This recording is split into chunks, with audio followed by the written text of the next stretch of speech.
got Dmvdrdre in the building, man. What's good, man? What's poppin'? What's good? Man, how's it going, man? Shit, I'm chilling, man. I mean, what separates you, man, from these other producers? There's thousands of producers out here, man.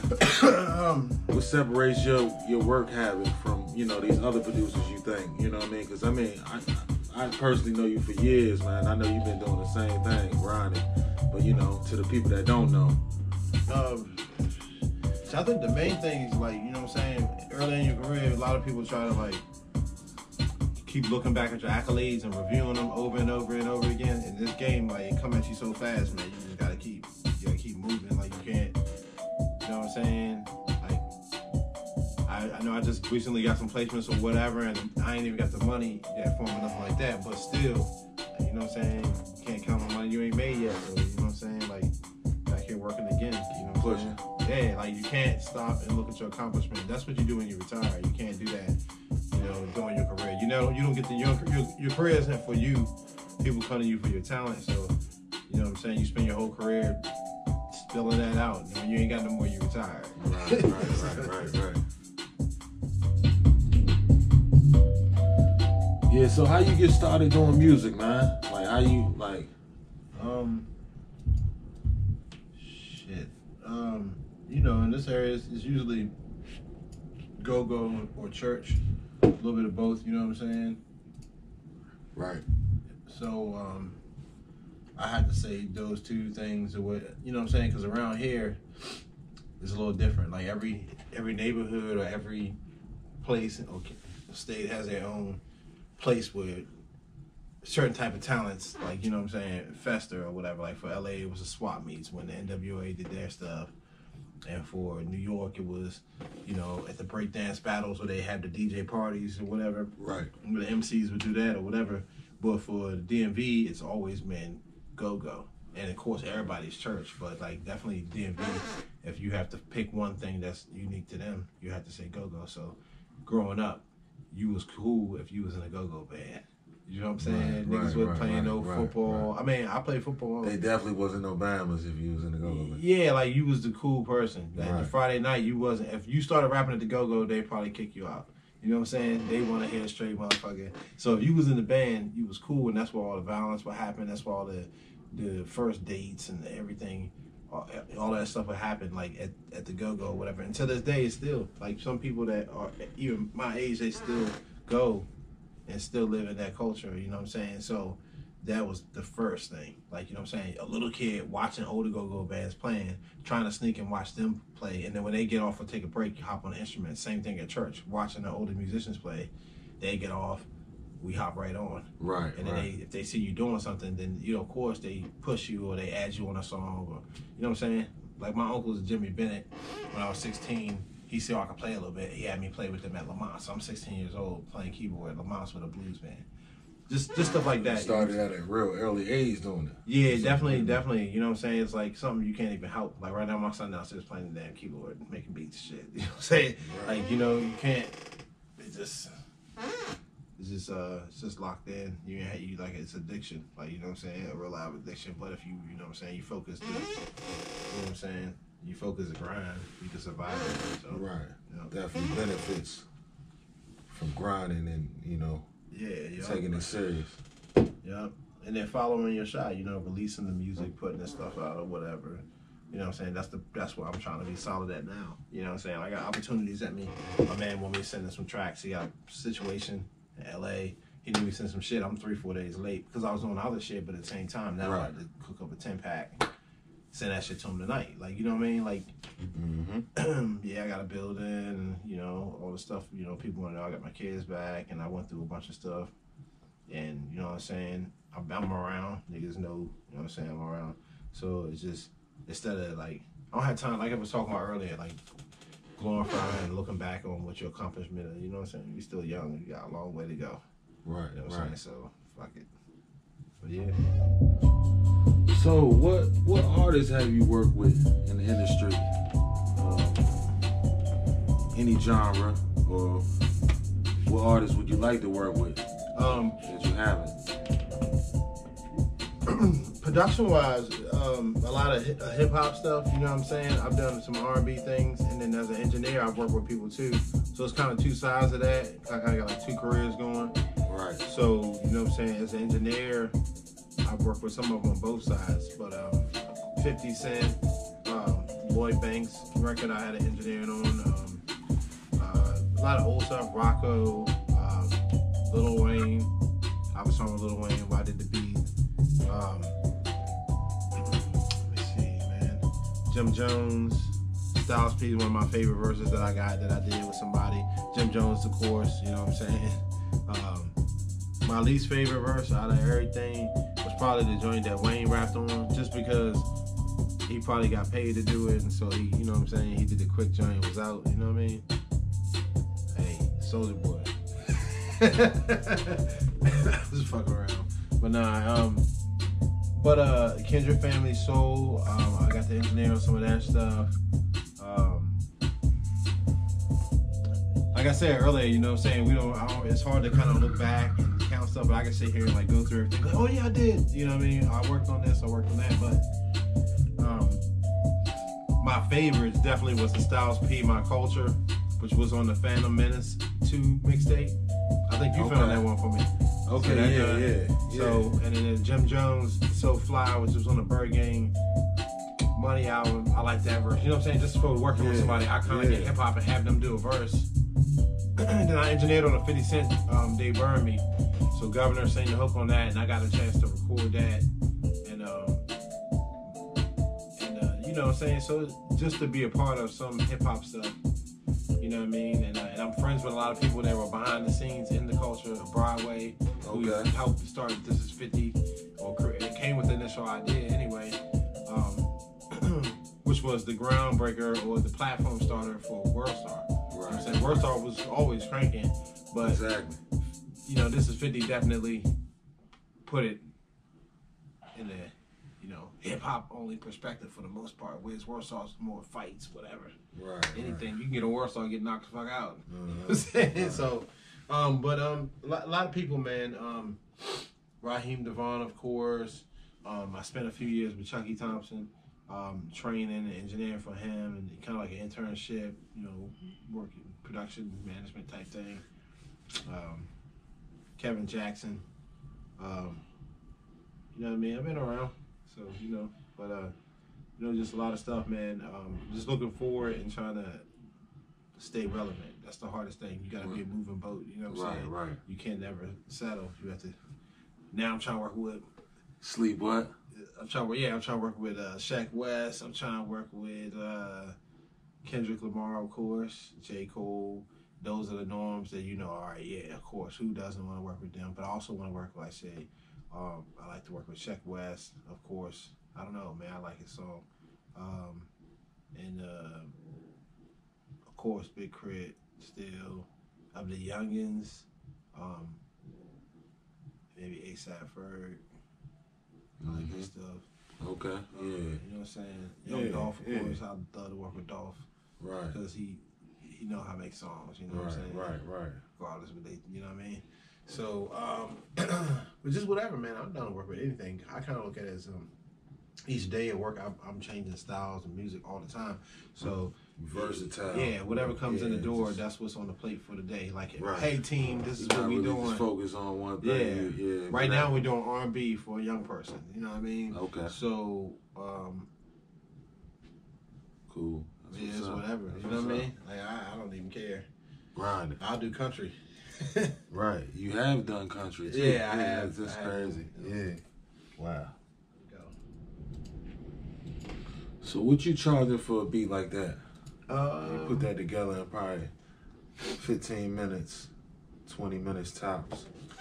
Sometimes I've seen you put joints together in 10 minutes. I don't know, it might, you know what I mean? But like I'll make a set amount of beats for leasing, and I'll lease those for like $20 a lease or whatever. That's to keep the general people able to have something to rap on or whatever. Plus, give them a little contract so they can promote and build their brand. Right now, like $200, $250, depending on how difficult it is for an exclusive lease. But to actually purchase a beat, like where the label buys it out and it's your beat, and I ain't got nothing to, I ain't got nothing to do with it anymore. But you know what I mean? You know, bought the beat, now I just get royalties and publishing. That starts at about $3,500. Because at that level, you know what I'm saying, you can go to whatever you want. But that's typical with most things. Whereas if you get a hot producer like Take Keith or whatever his name is, fuck that shit up, or whatever his name is. Something like that. I don't want to fuck it up, but he burned air. He killing that. Fuck it. Right. But anyhow, he probably get like 50,000 a beat or whatever. Metro Boomin probably get 100. You know what I'm saying? So I'm at like 35 right now. You know what I'm saying? If I'm doing a movie or some big shit, I might get 10, 15. That's not bad. I mean? Yeah, you know what I'm saying? I just did an R&B joint. I had to split it with somebody. It was about $3,000. So high quality beats, and you charging good prices for them. You know. Yeah, because once people catch the wave of it, it just you can't stop going. You know, that's the thing. At the end of the day, you gotta keep it moving, man. Right. Nothing. Once people start getting the whole, like you said, you done work with a few artists and people done took your beats you ain't even know, and stuff like that. So it's like, you know, yeah, people is seeing it. Right, and I think see another what's thing going too on. They ain't, you know, they might not be talking, but people definitely see it or hear it. Yeah, I mean, yeah. But I'll say another thing too is basically, you know, I might have to sit in here for a month or two, just making shit to come up to get into a vibe to where I'm making shit that's even worth anything, and so. A producer lives from track to track beat wise. So if I sell a beat for $3,500, that basically gives me like 3 weeks to make another sale before I have to get a regular job. Right. So, you know, it's like Russian roulette like a motherfucker. You know what I'm saying? I got you. And so I play that game every day. Grind. Yeah, I play that game every day. Like, all you know balls back to like you gotta keep I don't going. know what's going on next week. I'm just, you know, I'm gonna align myself the correct way to make sure that I'm available for the opportunity, which is why I have pieces of equipment right next to my bed. I got a studio in a building. I got 2 rooms in that building. You know, shit everywhere. I got a bag that I take with me. I'm available for the opportunity. So if somebody hits you with an opportunity, how many times have we been out and somebody be like, yo, oh, damn, I left it. Right, you know what I mean? Exactly. No, sir, I'll record an album in the car if I have to. I don't give a damn. You know, I'm ready for the opportunity. True story. That's another part of the one question you asked me earlier about, you know, how I do things or whatever. But, you know, like you said, you know, we just got to meet up today, but you had all your gear in your bag ready to go. Now we're making a movie. Right. In 4K. In 4K, yeah. So. Right. Wow. And what's crazy is the other episodes was in 1080p. Wow. And I didn't even know. And then I looked at it. Now we're in 4K. But like, other than that, man, we just working, man, and this dude right here, man, I'm telling you, man, if you want some quality beats and some good work done, they got a studio. Yes, sir. And they do photography, videos, anything you can think of. And we're open 24 hours a day. Musically, you know, and you heard what he just said. You got to call in advance, though, but, because ain't nobody going to just, like, drive to the studio 1 o'clock in the morning for 1 hour, but call in advance. But, hey, look, man, I'm trying to come in 2 to 5, get 3 hours from you. Tell me in advance so I can have my guys sleep or I can sleep. And so that we can come in there, drink some coffee, some donuts, everything quiet, cut a record, you know what I mean, in the middle of the night. That's not a lot of studios offer that, you know what I'm saying? A lot of people try to play us down. Because I've moved with the, this is another point, value, you know, thing that I want to make about things, because like so much shit gets said and done all the time. And it's kind of like with me, I really won't never say nothing. I'll just keep working. But at the same time, it's like, I'm in it. You know what I'm saying? I'm in it. I live in it. Right. Regardless of what, you know, any other competitor or whatever. You know what I'm saying? I'm in it every day. There's artists walking through the door, and I got more work than enough for myself. Like, I got people recording it. You know what I'm saying? I'm in it. I'm living it. And so whatever comes with that is whatever it is. You know what I'm saying? But I move with the streets. So if people can't afford to pay $200 or $300 an hour, then I'll move my prices down. But I'll be like, look, come after midnight and I'll drop the prices for you. So I move with the youth and stuff like that, because these little guys got money. Right. I'm trying to tell you, everybody's slighting these little young tight pants wearing crew. But I tell you what, as a studio owner and as a business, when they come to the studio, they say yes sir sometimes. Sometimes they might not be as polite, but whatever. when it's time that session over and it's time to pay for, you know, whatever it is they ask me to do, and they whips that motherfucking money out and they pays their bills. So, you know what I mean? I have to cater to that because that's my fan base. I think Zaytoven is on the same platform because he had to do that. He said that, you know what I mean? They love his beats. What you gonna do? You know what I'm saying? And you ain't gonna get no better, you know, just, you know, all of that stuff. So, like, we're here to work together because we gotta remember at the same time, a lot of people bash trap, which is saying I ain't running around listening to trap all day, but at the same time, these still our sons and brothers and daughters, and even if they're not your kids, I got daughters, so my daughters getting older and shit, they got boyfriends and shit, so these kids are acting, these are their, who they got to pick from, you know what I mean? Right. So us as the older generation of hip hop, we were rebellious and we dealt with some of the same things that they dealt with too. It's our job to move with the street, understand what they're saying, but at the same time, try to steer them another way. You know what I'm saying? Got you. Yeah, so, but, yeah, man. So what's the steps, man, you take to make a beat? What's like, not telling your secrets or nothing, but like the steps you go about to make a beat and like make them so fast? Like, I think your mind, like I watch a lot of motivational videos or whatever, and I think your mind is your worst enemy. And so every time people have an idea or want to do something, they keep changing. Oh, that's not good enough. I could do better. I cannot do that. I could do something great. I could do something so magical that's just beyond great. You know what I mean? And so you spend all day chasing that. I just react. Find a sound that's good enough. Because I try to be versed, like, you know what I mean? And be like being understanding. I guess that makes sense because I got a lot of daughters and I got a girl and stuff like that. It's right. Just, me and my son are the only guys in the house, so we have to be understanding. You can't just haul off at my daughters, like, sit the fuck down before I slap the fucking shit out you. They'll bust out crying your ass. You know what I mean? And then you be like, oh, damn, you know what I'm saying? Yeah. So in music, you have to be understanding. So, like, if this sound is a person, I have to be understanding to that. Like, you know what I'm saying? And, like, I'm going to rock with it. This is how you're built. I can do something with that. I'm a creative person. I can make anything with anything, which is how I can do country or whatever. I'm understanding too. I'm like, oh, I see what y'all doing. Okay, let's rock. Right. Get it. For instance, I don't even know if I like this sound, but I'm making a beat with it right now. So let's do it. Click track.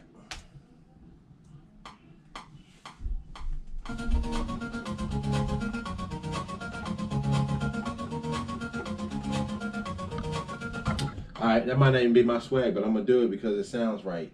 It comes easy to me. Click track running. I found the sound.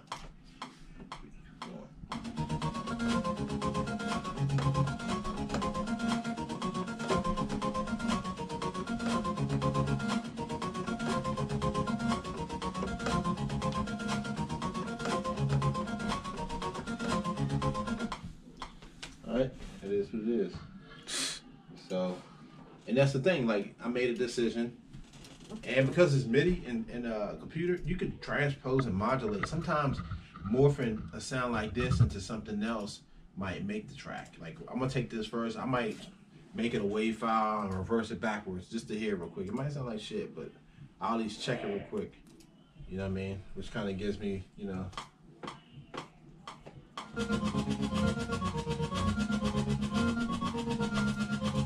My friend transpose down on its own.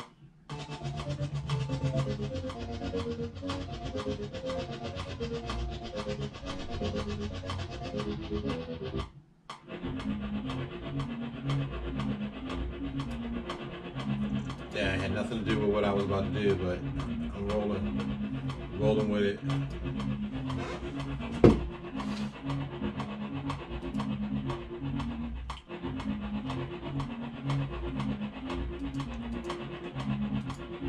Alright, so once I get that in, I usually, at some point early, I'm going to bring the drums. I don't like to bring the drums first because I feel like the drums got to follow the beat.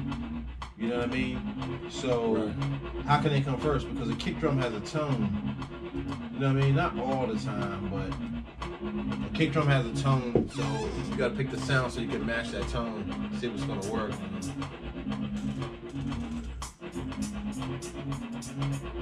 Sometimes you gotta work these fucking samples.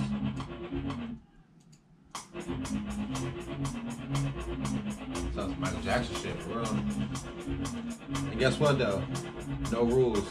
I don't like that sound anymore, so I took it out. Bye. Right. I know I said I was gonna use it, but it don't sound good. So I'm gonna put you. Yep. Bye, dog. Delete. Like so quick. But at the same time, I'm not letting my brain kill me. I gave it a chance. I thought it was cool. I did. I gave it a chance. I let it fly. It ain't the end of the world because I played a few minutes of a whack sound. That bitch got deleted. It won't hurt to try. Yeah, fuck it. Next sound. You know what I mean?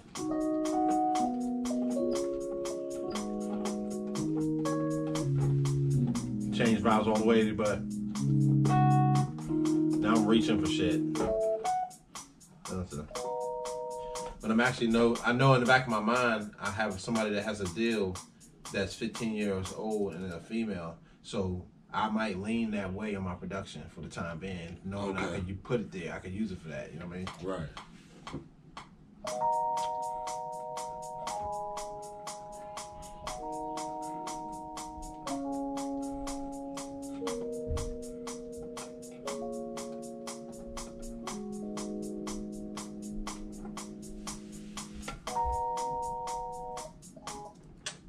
Again, that wasn't it. I always record it because I never know what the fuck I'm gonna play. Right.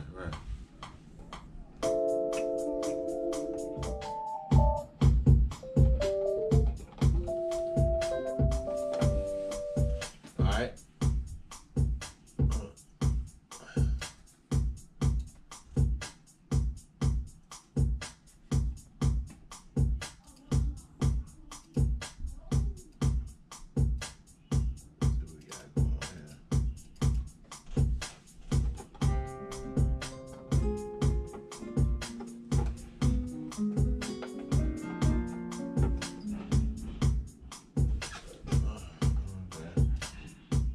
Guess we go R&B, and that's where we at. That's cool.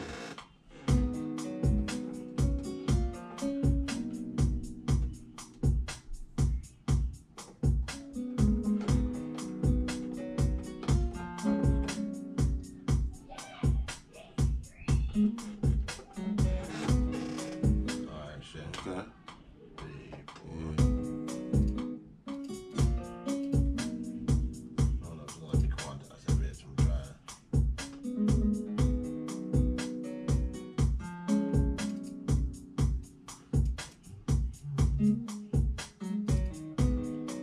The only thing about stuff like that, you gotta kind of like go in and detail the cuts.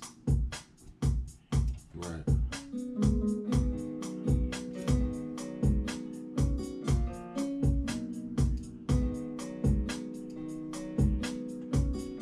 Play that bitch again. One time for your mind. But we in though.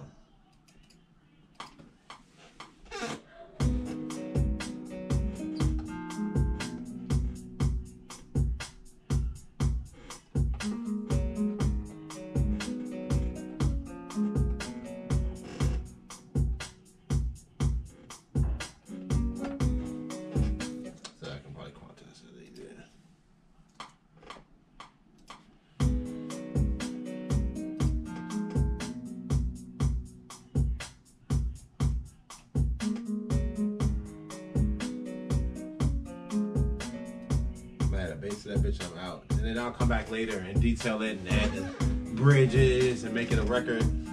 Just like that. Yeah. So, if I was in the studio, B or whoever be on that, they can start writing right now. Right. While they're writing, I can kind of produce in the loop, add things.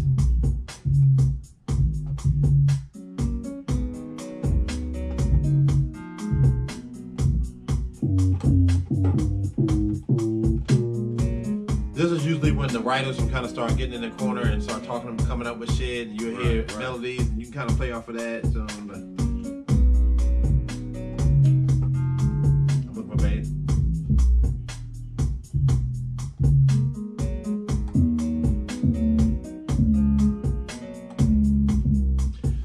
Okay, let me see. I'm gonna do this.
brain was getting away from me. You know what I mean? Right. Perfect example.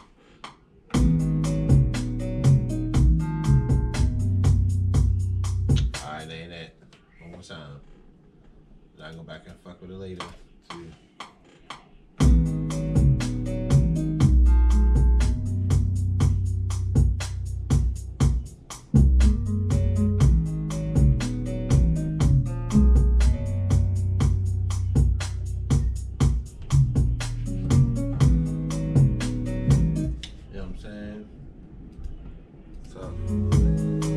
Sounds from R. Kelly.